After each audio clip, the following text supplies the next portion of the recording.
So today's question comes from a lot of people. I get this question every single week, and I've gotten a bunch recently from both sides of the argument. So the question is about big spazzy people. So big people, muscular people, strong people who are spazzes in their gym. And then I get people from, the side of the people that are getting spazzed on, and they're pointing the finger saying, you know what, you need to chill out. And they're sending me messages saying, Chewy, could you tell these people how to relax? Could you show some video to help them chill out a little bit? And then on the other side, I've got these big spazzes who say, man, everybody tells me I'm a spaz, but I don't know how to change it. Chewy, can you help? So I'm going to give you guys on both ends of the spectrums a little bit of advice from my end, from my experience, because I am a converted spaz. I was probably the biggest spaz. I've never to this date seen a spazzier white belt than me when I was training. I was the spazziest person you ever met as a white belt. And over time, I got out of that. And so I'm going to talk about that, and then I'm going to talk about on the other end as a coach, dealing with spazzy people, where I would get frustrated with them. So as a white belt up into blue belt, and then I kind of chilled out as purple belt, I was a big spaz. Like that's how I actually got my nickname, like Chewy. I was rolling with a guy one time and I elbowed him in the face. He called me a big dumb Wookie, and then it went from big dumb Wookie, Chewbacca, to Chewy. That's how I got the nickname. So I got the nickname literally because I was such a spazzy white belt. So go through this whole process, and again, it would happen all the time. I'd accidentally hit someone or elbow someone or do something stupid. And I never walked into the gym on those days thinking, you know what I want to do today? I want to elbow someone in the mouth. You know what I want to do today? I want to accidentally do something that causes an injury or causes whatever. I never went in there thinking I wanted to be a bad training partner. Here's the thing. I was just inexperienced. I didn't know what I was doing. I was a young guy. I had wrestled before. I had a lot of explosive energy in me and muscle, and I just wanted to go, and I would end up spazzing out. And the spazziness came from a lack of experience, a lack of knowledge. I didn't know what I was doing half the time, because they would put me in some weird position I'd never been in, and I'm like, I don't know where to go from this. Let me try this, and I would go this way. And then sometimes they'd be like, dude, you just totally did this. And again, I didn't know what I was doing. I was just inexperienced. Now, over time, as I got more experience, like when I got into purple belt, that's really where the spazziness came down.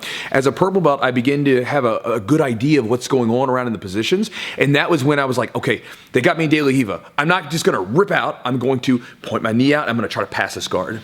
Or, I'm not going to elbow in the face. I'm going to keep my arms tight. One, so that I don't elbow in the face, but also so I don't get my arm extended. As I got more experience, I knew what I was doing, and I was able to relax a little bit. But it took time. The flip side to this is I remember being a coach early on when I was a brown belt, and I remember I had a guy come in, and this happened a couple times. I had to catch myself because I would have these big guys come in, these big strong guys, football players and stuff, and we'd be rolling, and they would flip out and elbow me in the face or squeeze my head. They're squeezing as hard as possible or whatever spazzy thing they would do. And I remember there was a couple times where I had to catch myself because I instantly wanted to go, you spazzed out. Stop being a spaz, right? Point the finger. But then I thought about it. I'm like, hey, bro, this is my mental dialogue, right? Hey, bro, you used to be a spaz. How are you going to point the finger at him when you used to be a spaz? And I'm like, oh, good point, right? So what I started to do is two things. One, I would keep them really close. So and I still do this to this day, whenever I roll with big guys, or little guys, doesn't matter. I'll talk about that in a second. Whenever I roll with a spazzy person, I keep them tight. Full guard, half guard, tight, no space. I don't want them to move around because when they move, that's where things go wrong. If I start to see that they're doing something, I'll give them a little advice hey, in this position, you should be doing this. And then I try to basically work them. I try to make sure that they understand that I've got good control, I'm using good technique, and I don't give them a lot of space to move. Because again, for me, when I was wanting to point the finger at some of these football players and some of these really big, strong guys, it wasn't because I had their best interest in mind. It was because I was frustrated that my jiu-jitsu wasn't working for a second. That's really what it was. I was frustrated because they were able to nullify my jiu-jitsu with physicality. And so for me, again, realizing that, I'm like, okay, well, I need to figure out how my jiu-jitsu works against this because, again, this is just the way I look at it. If I'm out on the street and some big football player, some big person puts me in a headlock or they're spazzing out on me in a fight, I can't ask that person, hey, would you mind chilling out a little bit? I can't ask them that. I have to understand how to deal with it. And so it's very important that, if you guys are doing jiu-jitsu, you have to be careful with what you're doing. Because yes, there are people that sometimes are unsafe, but I think a lot of times, noisy ass cars. The spazzy argument is less about the person being unsafe and more about people becoming frustrated that their jiu-jitsu is not working, right? Because jiu-jitsu is technique conquers all, and for some reason my technique is not being useful against this really physical person. So, and here's one more aside to this whole Spaz argument. I've never heard anybody say anything bad about a little Spaz, right? They say it's all the time the big guy, the big guy, the big guy, the big guy, the big guy Spaz. Everybody always complains about the big guy. But I've never heard anybody say, you know what, this little guy's spazzy and he kicked me in the mouth. But it happens all the time. I've been a coach for hundreds of people. I've been here for almost 10 years coaching full time. And I'll tell you what, I've had just as many little Spazes as big Spazes. Like when I roll with a little guy, I don't give them any space either, because just happened the other day. I was rolling with a guy who's about 140 pounds, just signed up to the gym a few weeks ago. He's been training, and I was trying to sort of let him move a little bit, and boom, he knees me right in the mouth. I'm like, ugh, like stupid idea, stupid me. I shouldn't have given him the space. Okay, he's spazzing out too. The only difference is with a little guy who's a spaz, you can kind of hold him down a little bit. With a big guy spaz, you're going along for the ride a little bit, and it's much more difficult to make your jiu-jitsu work. That said, again, personally, I think it's a really good test to your jiu-jitsu.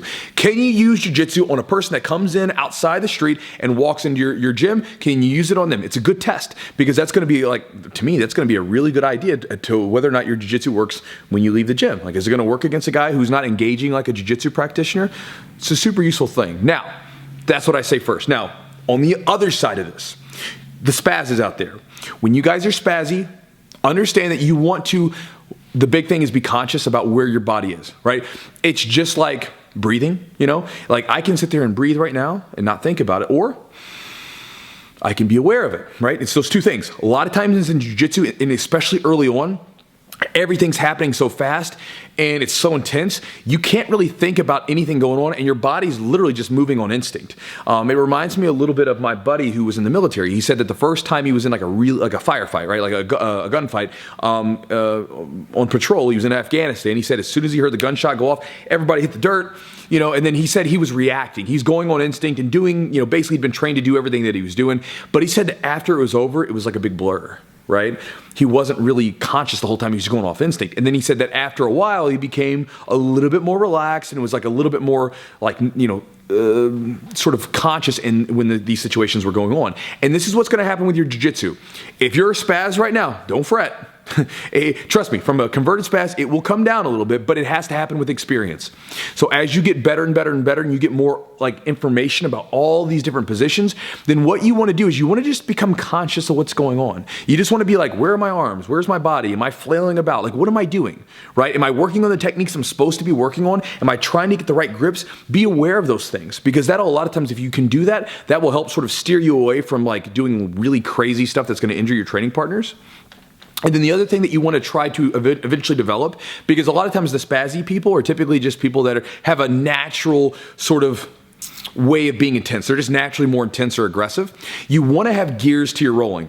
And I say this because if you want to roll up into your 40s and 50s, you're not going to be able to roll like intense all the time. You're going to have to be able to drop it down a little bit. So you want to be able to shift gears a little bit. You want to be able to roll intense if you need to. Like me, I can roll intense in competitions and be ultra aggressive, but I can also roll with a 120-pound male or female, or even like a little kid, and we can move around and we can have a great time. Either way, it's fine.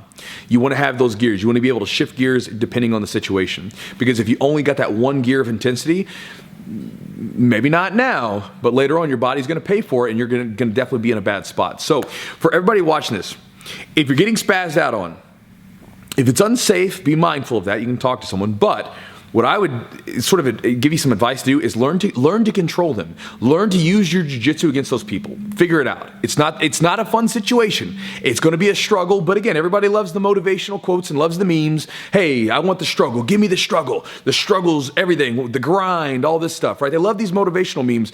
And then when people are handed their struggle, they're like, here's yours. People are like, I don't want that struggle. That shit's tough. Here's your struggle. If you're going to roll with these guys, learn to deal with them. It's tough, but it's going to be a good test of your jiu-jitsu. How effective is your jiu-jitsu? Learn to deal with that. The second thing, the spazes, the big guys that are in their gym that don't want it. Nobody walks into the gym wanting to be like, you know what? I want to be ostracized by everybody. I want to be a bad training partner.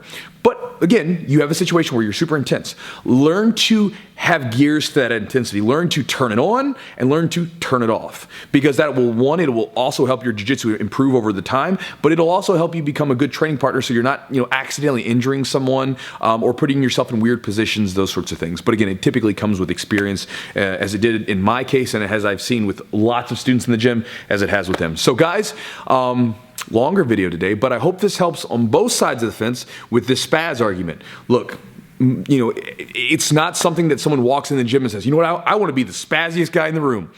But I was that guy at one point. I understand it wasn't something I wanted to be. It just happened. But over time, as I got better, it kind of chilled out. And luckily, I had training partners that were willing to roll with me anyway, and we just worked it out. And so again, work together on this thing with your partners, and I'm done talking. I'm just starting to ramble at this point. So guys, thanks for watching the video, and I'll talk to you guys next time.